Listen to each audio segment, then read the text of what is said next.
Alright guys, स्वागत है आपका इस वीडियो में। तो फाइनली यहाँ पे जुजुत्सु काइसेन के सीजन 2 का 6th एपिसोड आ चुका है और फाइनली जुजुत्सु काइसेन का 6th आर्क जो कि शिबुया आर्क है वो शुरू होने वाला है और ये काफी कमाल का होने वाला है। ठीक है ना। साथ ही साथ मैंने अपने चैनल के ऊपर जुजुत्सु काइसेन के सीजन 1 की समरी डाली थी, ठीक है ना, एक फॉलोअप के लिए। तो अगर अभी तक आपने कोई रिकैप वीडियो नहीं देखी हो तो आप वो वाली वीडियो चेकआउट कर सकते हैं। लिंक आपको आई बटन में मिल जाएगा, फिर आप डिस्क्रिप्शन चेक कर सकते हो। ठीक है। और इस वीडियो को शुरू करने से पहले बस मैं आपसे एक रिक्वेस्ट चाहता हूँ कि भाई ये जो इस सीजन का इन्होंने गाना बनाया ना, मतलब जो इंट्रो सॉन्ग है वो चेंज हो चुका है शिबुया आर्क को लेके और वो काफी ज्यादा मस्त है। सॉन्ग वगैरह काफी अच्छे से यूज किया गया, तो आप वो जरूर चेकआउट कर सकते हो अगर आपने एपिसोड अभी तक नहीं देखा है तो चलिए फिर वीडियो शुरू कर लेते हैं। एपिसोड की शुरुआत में आकर फुशिकोरो, यूजी और नोबारा का सीन दिखाया जाता है। ये लोग एक मिशन से वापस आ रहे होते हैं तो ये डिसाइड करते हैं कि अब ये लोग क्या करेंगे। तो नोबारा डिसाइड करते हैं कि वो शॉपिंग करने के लिए जाएगी भाई दूसरी, और भाई फुशिकोरो तो कहते हैं कि मैं तो घर जाऊंगा, तुम्हारे अंदर इतनी एनर्जी आ कहां से रही है भाई। और वो यहाँ से चला जाता है और इधर यूजी ने डिसाइड किया होता है कि वो एक मूवी देखेगा। वो यहाँ पे नोबारा से पूछता है कि क्या तुम मेरे साथ मूवी देखने चलोगी। तो नोबारा से पूछती है कि तुम क्या देख रहे हो। तो यूजी से बताता है कि ये इस मूवी का नाम ह्यूमन अर्थवॉर्म 4 है। तो नोबारा कहती है भाई मैंने पहले 3 पार्ट नहीं देखे, तो ये एकदम से मैं 4th पार्ट कैसे देखूंगी। तो यूजी उसको इस मूवी का एक ग्लिम्प्स देता है, उसको बताता है कि इसमें एक मैड साइंटिस्ट होता है जो कि लोगों के ऊपर एक्सपेरिमेंट करता है, जिसके बाद वो एक इंसान को अपने एक्सपेरिमेंट में ह्यूमन अर्थवॉर्म बना देता है, जो कि भाई दुनिया में घूमने लग जाता है। उसको कोई पूछता नहीं, उसकी कोई औकात नहीं होती। तभी वो यहाँ पे एक दिन एक फील्ड में पहुंचता है जहाँ पे एक लड़की होती है और वो एनिमल बॉडी के लिए काम करती है। ठीक है। और एक दिन उस लड़के को यानी कि उस ह्यूमन अर्थवॉर्म को उस लड़की से प्यार हो जाता है, दोनों को एक दूसरे से प्यार हो जाता है और ये साथ मिलकर रहने लग जाते हैं। तभी उस लड़की के कुछ दोस्त और या फिर फैमिली वाले वहाँ पे आते हैं और उस लड़के की जान ले लेते हैं। इसके बाद उसके बहुत सारे बच्चे निकल के आ जाते हैं और कहते हैं पापा पापा पापा, और ये सब लोग बीच में घिर जाते हैं। ये है भाई ट्रेलर ह्यूमन अर्थवॉर्म 4 का। तो क्या तुम देखना चाहोगे? ये पूछता है यूजी नोबारा से और वो कहता है कि देखो यार इन सब के बाद ये मूवी एक लव का एंगल लेके आती है, इसका तो ये पूरी तरह से एक्शन नहीं है, तुम भी देख सकती हो ये। तो यहाँ पे नोबारा अनइंटरेस्टेड होती है और यहाँ से निकल जाती है। दूसरे यहाँ पे एक लड़की का सीन दिखाया जाता है जो कि इनके ऊपर नजर रख रही होती है। अब जैसे कि आपको याद होगा लास्ट सीजन के एंड में टोडो और मे में गाकुगान जी के पास आए थे और इन्होंने माँ की जेनिन पांडा और साथ ही साथ टोडो ने मेगुमी फुशिकोरो, नोबारा कुगिसाकी और उसका भाई यूजी इटोडोरी का नाम लिया था, जिससे कि इन लोगों को फर्स्ट ग्रेड का सॉर्सरर बना दिया जाए। तो गाकुगान जी ये बताता है कि जिन लोगों को 2 फर्स्ट ग्रेड के सॉर्सरर्स रिकमेंड करते हैं उसके बाद उन लोगों को फर्स्ट ग्रेड के सारे मिशंस को संभालना होता है। तो यहाँ पे टोडो और मे में दोनों पिंग पोंग खेलने के लिए तैयार होते हैं। साथ ही साथ हमें बैकग्राउंड में गाकुगान जी की आवाज सुनाई जाती है। तो बेसिकली इन लोगों का पहले एक टेस्ट होगा, अगर उस टेस्ट में इन्होंने अच्छा परफॉर्म किया तभी इनको फर्स्ट ग्रेड में डाला जाएगा, नहीं तो तब तक ये लोग सेमी फर्स्ट ग्रेड में रहेंगे। अब उन मिशन के रिजल्ट डिपेंड करेगा कि ये लोग फर्स्ट ग्रेड के सॉर्सरर बनने वाले हैं या फिर नहीं। ठीक है। तो ये दोनों यहाँ पे खेलना शुरू करते हैं और टोडो कहता है कि वैसे देखो यूजी और मैं बिल्कुल ग्रेविटी की तरह है, एक दूसरे की तरह खींचे आते हैं हम, तो जरूर इस मिशन के दौरान उनके साथ एक फर्स्ट ग्रेड का सॉर्सर होना चाहिए और वो मैं ही होऊंगा, मुझे ही असाइन किया जाएगा। तो यहाँ पे जब टोडो भाई उसकी बात लगा रहा होता है तो मे एक शॉट में ये बताती है कि भाई तुम्हें शायद अच्छे से पता नहीं है कि जिन सॉर्सरर्स ने यूजी को रिकमेंड किया है वो लोग उसके साथ नहीं जा सकते हैं। इसका मतलब ना ही तुम और ना ही मैं यूजी इटोडोरी के साथ रहेंगे, उसको कोई और ही गाइड करेगा। तो ठीक है, फिर आज के लिए शुक्रिया टोडो। इसको सुनकर भाई टोडो की बात लग चुकी होती है। दूसरा यहाँ पे फिर से उस लड़की का सीन खाया जाता है और वो हिम्मत करके इधर नोबारा के पास आती है और वो काफी ज्यादा लंबी होती है। वो पूछती है कि क्या तुम इटोडोरी को जानती हो, तुम उसके साथ थी थोड़ी देर पहले, और वो काफी ज्यादा शर्मा रही होती है। जिसके बाद यहाँ पे वो नोबारा को अपनी फोटो दिखाती है कि वो पहले हाई स्कूल में कितनी ज्यादा मोटी हुआ करती थी और अब वो काफी ज्यादा चेंज हो चुकी है, उसके ऊपर काफी ज्यादा मेहनत की है। भले स्कूल ग्रेजुएशन को सिर्फ 6 महीने हुए हैं और उसकी इतनी हाइट भी बढ़ चुकी होती है और वो पूरा फॉर्म में आ चुकी होती है। नोबारा उसको देख के शॉक हो जाता है और कहता है भाई हो क्या है तुमको। ये दोनों साथ बैठते हैं और ग्रेजुएशन डे पे इस लड़की ने इटोडोरी के साथ एक फोटो भी क्लिक की थी उसकी परमिशन लेके। उससे काफी हिम्मत करके उससे पूछा था, भले उसका फोन नंबर चाहती थी लेकिन वो ऐसा कर नहीं पाई। लेकिन फिर जब उसने उसको यहाँ पे देखा तो उसने सोचा कि अब उसके लुक चेंज हो गए तो शायद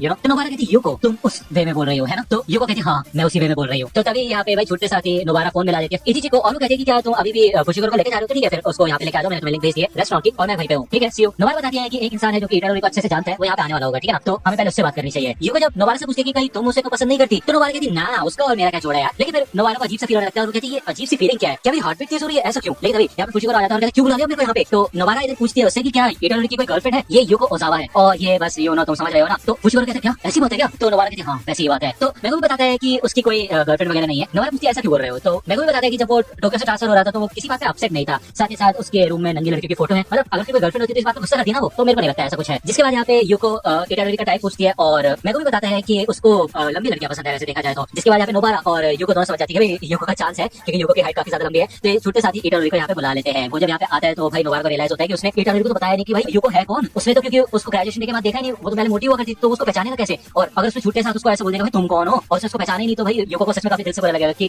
जिस इंसान को इतना चाहती है वो उसको देख के पहचान भी नहीं पा रहा। तो इससे पहले नोबारा यूजी को रोक पाया था। यूजी भाई देखते साथ ही यूको को पहचान जाता है, जिसने कि यूको भी काफी ज्यादा सरप्राइज हो गया है और मेगुमी और नोबारा उसे 10 की रेटिंग देते हैं और कहते भाई संभाल ले इस बंदे ने। तो यहाँ पे ओजावा अपने पहले का समय याद करती है जब वो स्कूल में थी तो उसने एक बार सुना था कि क्लास के अंदर से आवाज आ रही कि कुछ लड़के इटोडोरी से पूछे कि तुम्हें कौन सी लड़की पसंद है स्कूल के अंदर। तो इटोडोरी ने ये कहा था उसे कोई भी पसंद नहीं है। तो ये लोग कहते हैं कि भाई कोई तो पसंद होगी, किसी को तो चूज करो। तो इटोडोरी कहता है अगर चूज करना भी होगा तो मैं ओजावा को करूंगा। तो ये लोग कहते हैं क्या वो तो मोटी सी है उसको क्यों पसंद कर रहे हो तुम। तो इटोडोरी ये कहता है कि हाँ मतलब हो सकता है ऐसा, लेकिन जिस हिसाब से वो खाना खाती है और उसकी हैंडराइटिंग वगैरह बहुत ज्यादा सुंदर है तो इसलिए मेरे को पसंद है। तो ये लोग कहता है यार मेरे को तो लगा था तुम्हें लंबी लड़कियां पसंद होगी यार, क्या कर रहे हो तुम। तो यूको जैसे चली जाती है और उसको रियलाइज होता है कि भाई यूजी उसको अलग नजरिए से देखता है जिस नजर से वो अपने आप को नहीं देख पा रही है। जिसके बाद यहाँ पे फिर से अभी का सीन दिखाया जाता है और ये दोनों ही अपने अलग अलग रास्ते पे चले जाते हैं। ठीक है, दूसरी बार मेगुमी और नोबारा साथ में होते हैं और नोबारा कहती है मेरे को काफी ज्यादा गुस्सा आ रहा है कि यूजी को मेरे से पहले एक पार्टनर मिल जाएगा, मुझे भी कुछ करना होगा। भले इटोडोरी ने यहाँ पे यूको का नंबर नहीं लिया होता है लेकिन नोबारा ने उसका नंबर एक्सचेंज कर लिया होता है जिससे कि वो बाद में इटोडोरी को दे सकती है। तो ये लोग यहाँ पे जब आते हैं तो मेगुमी इटोडोरी के सामान उसको वापस कर लेता है, जिसका नोबारा अपना सामान भी उसको दे देती है और कहती मुझे पता था तुम्हें बुरा लगेगा कि लड़की के हाथ में इतना सामान रखा है। लेकिन भाई यूजी शांति से उसके बैग्स को पकड़ लेता है और कहता है मूवी स्टार्ट होने वाली मैं भागता हूं यहाँ से। तो नोबारा और फुशिकोरो दोनों साथ भागते हैं उसके पीछे पीछे। जिसके बाद फाइनली यहाँ पे शिबुया आग की शुरुआत होती है। ओके, इधर हमें उटाहिमे का सीन दिखाया जाता है और आपको याद होगा गोजो ने उसको बताया था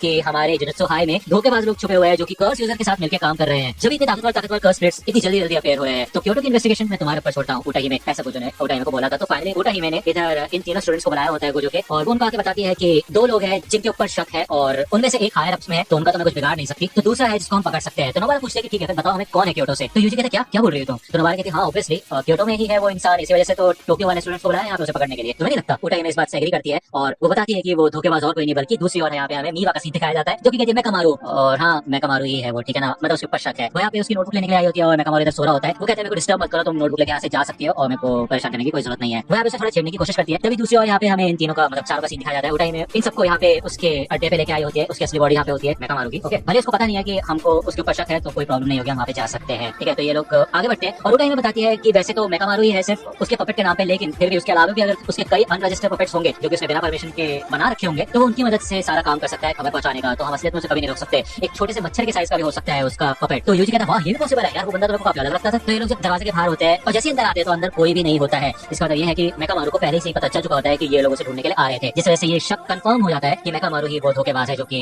इन्फॉर्मेशन लीक कर रहा था। दूसरा यहाँ पे हमें मेकामारू को सीन दिखाया जाता है वैसे जिसका असली नाम कोकिची मोटा होता है, ठीक है ना। मेकामारू तो उसके रोबोट का नाम है। तो कोकिची कहता है कि तुम लेट हो गए, मुझे ऐसा लगा था तुम मेरे बारे में भूल ही गए हो। तो सामने और कोई नहीं बल्कि गेटो और माहिटो होते हैं। माहिटो ये कहते हैं जब भी आप आती थी घटिया से बदबू आ रही होती है और वैसे हम लोग है तो दुश्मनी, तो क्यों ना मैं इसको जल्दी से मार दूं। तो गेटो कहता है अभी तुम ऐसा नहीं कर सकते माहिटो, उसने हमसे ये डील की थी कि वो हमें सारी की सारी इन्फॉर्मेशन देगा जुजुत्सु काई के बारे में और उसके बाद तुम अपने आइडल ट्रांसफिगरेशन का इस्तेमाल करके उसकी बॉडी को ठीक करोगे। यही हमने पैक्ट बनाया था, याद है ना। उसको ठीक करने के बाद तुम मुझे जरूर मार सकते हो। माहिटो कहता है मैं तो उससे थोड़ा काम कराना चाहता था शिबुया में, लेकिन कोई बात नहीं। तो कोकिची कहता है कि तुम लोगों ने ये वादा किया था कि तुम क्योटो स्कूल के किसी भी स्टूडेंट के ऊपर हाथ नहीं उठाओगे, तुमने अपना प्रॉमिस पहले तोड़ा, समझे। तो माहिटो कहता है वो तो हाना भी नहीं किया था यार, मैंने नहीं किया, वो तुम गलत लोगों के ऊपर इल्जाम नहीं लगा सकते, समझे। तो कोकिची कहता है मैं वैसे भी तुम जैसे कर्स स्पिरिट से कोई बहस नहीं करना चाहता, जल्दी करो और मेरे को ठीक करो, ठीक है। माहिटो कहता है हाँ मैं ये सोच रहा हूं कि कहीं मैं गलती से तुम्हें कैरेक्टर पे करना बना दूं बस। तो गेटो कहता है माहिटो दूसरों के साथ जो हम पैक्ट बनाते हैं वो अपने पैक्ट से काफी ज्यादा अलग होते हैं, ठीक है। जब तुम खुद से बनाए हुए पैक्ट को तोड़ते हो तो जो भी फायदा तुम्हें हुआ होता है, जो एनर्जी और ताकत तुम्हें मिली होती है वो चली जाती है, लेकिन किसी और के साथ किया हुआ पैक्ट अगर तुमने तोड़ा तो किसी को भी नहीं पता कि किस तरीके की मुसीबत हमारे ऊपर आ सकती है। तो माहिटो कहता है ठीक है समझ गया। तो यहाँ पे अपने आइडल ट्रांसफिगरेशन का इस्तेमाल करके भाई कोकिची को पूरी तरह से ठीक कर देता है। वो यहाँ पे अपने पैरों पे जब खड़ा हो पाता है तो उसको काफी ज्यादा अच्छा फील होता है, वो करने की कोशिश करता है, जिसके बाद तैयार हो जाता है माहिटो से लड़ने के लिए। और यहाँ पे हमें दिखाया जाता है कि भाई उसने काफी सारे मेकामारू बना रखे होते हैं, यानी कि उसके बाद बहुत सारे पॉकेट्स होते हैं। इन सबकी मदद से वो इधर माहिटो से लड़ना शुरू करता है। माहिटो इन सबकी वाट लगाता है भाई अच्छे से एकदम, और इनकी आड़ में भाई कोकिची बच के इधर से निकल जाता है। माहिटो कहता है कि यार मैं तो उसको मारना चाहता था और वो बच के निकल गया, शिट। अब मैं उसको ढूंढने नहीं जाना चाहता यार, लेकिन तभी यहाँ पे जमीन टूटने शुरू होती है और वो नीचे से आता है, जिस वजह से यहाँ पे माहिटो को इधर से कूद के बाहर निकलना पड़ता है। और इधर इस लेक या फिर समुद्र का जो भी है इसमें से बहुत बड़ा रोबोट बाहर निकलता है भाई। यहाँ इसको देख के तो भाई मेरे को